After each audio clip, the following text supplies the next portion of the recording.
I would put hands and feet on Itachi. Me and your mom are gonna jump you. And I'm not gonna say, "Oh no, stand back, honey." Oh no, it's honey. Put him in a gunjutsu. I'll punch him in the face. You know what I mean? It's a team. It's a sport. It's a team sport, bro.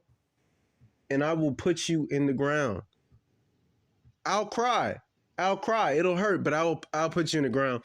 I think a lot of men they allow their goodness to prevent them from doing right, because I think that we have a very limited understanding of what it means to be good. I think it's our idea or notion of goodness is we can't distinguish it from the average person's ideals of goodness.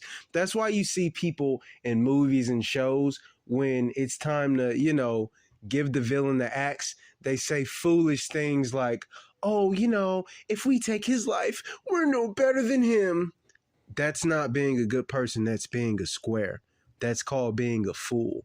And I think this is something that a lot of people genuinely need to hear. Now, fortunately, this setup that we have with the government, a lot of us will never have to make that call. But be that as it may, many of us will be put in that position.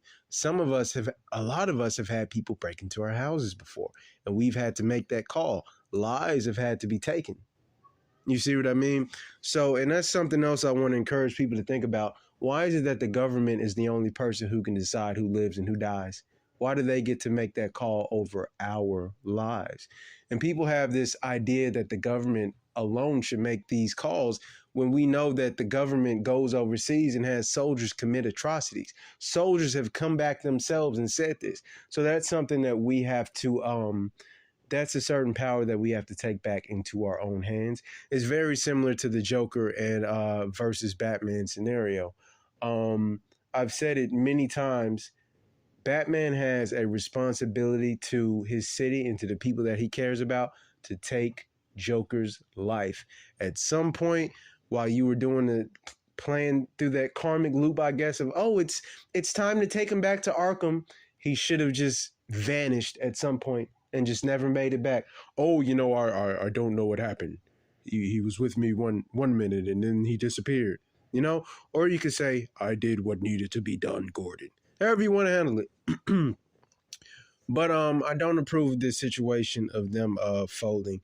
I also don't approve of him putting his son in this scenario. I also don't approve of the government saying, "Hey, pal, why don't you spy on your parents for us?" Despicable. And then the final straw for me was, "Hey, man, why don't you be a crash out for the state? Crash out for the government and backdoor your entire clan. I mean, everybody, the kids, the children, the adult, everybody." And he did it. And that's a reason why I can't like Itachi the same way anymore. Like, the more I've come across kind of starting to like, the more I've come across that story and kind of grappling with it, I can't respect him. I can't. I get that he was young, but it's still, damn, that's just too much, man. I think I've said. Well, the other thing I want to say is that just considering the toxic relationship that we as Black people have with the government, that's another lens that I'm viewing it through, and it's just like asking me to take out my family for the government is nuts. I think the government is taking enough from our people. So those are just my thoughts.